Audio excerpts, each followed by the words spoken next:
when the feds come after you, that is a big deal. The prosecutor, Jack Smith, when he was appointed, I think you had to think how serious this was going to become.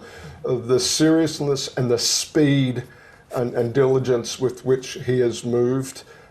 Jack Smith, of course, among his former gigs, included being a war crimes prosecutor at The Hague. He knows what these incredibly sensitive, incredibly high-profile investigations look like. When it was announced that he was the one leading this investigation, you had to think, wow, how does this not end up as an indictment? And then the other thing to talk about, again, I just come back to the political context. It's going to be fascinating to see now not just one, the state charges in New York, but two, how this plays into the increasingly supercharged environment of the nominating contest. And we may not be done, right? Remember, there are two more grand juries sitting out there. We've got the Georgia case as well. And, all eyes on Atlanta, where the court schedule there, the court buildings there have got something very big happening in July, August. And I don't think there are too much doubt about what that could refer to. It's the fact that he faces charges in Georgia as well. And then there's another federal matter, and that is, did he conspire with incitement of the January 6th matter? So we could be at the halfway point in terms of criminal matters that Trump faces between now and the next election. And Simon, as to how that does play into the Republican nomination hopes, presidential hopes, I mean, is there anything concrete? Is there anything in that actually stops him?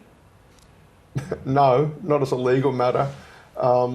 There is nothing on the law books extant that says because you've been indicted, and he may even be convicted by the time we get to the first Republican caucuses and primaries, and indeed even the general election. There is nothing that says you can't be a candidate for the United States. And of course, US politics is littered with cases of, perhaps not the president, but certainly members of Congress and certainly in state legislatures, of people being elected from jail cells. So that's not a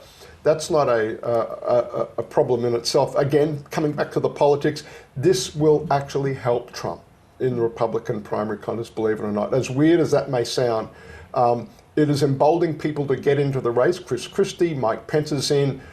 Christie said, my road to the nomination runs through Trump. I think people understand if they want to be viable in the general election in 24, they've got to knock Trump over.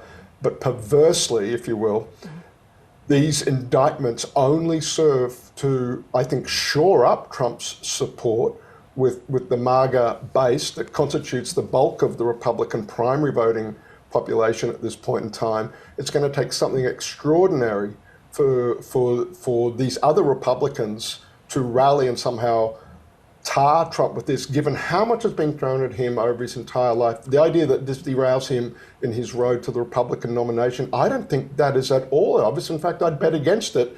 On the other hand, I think in the general election, this is just a political poison for independents or moderate Republicans who just won't be able to bring themselves to vote for Donald Trump, as much as they may detest the idea of Biden getting a second term.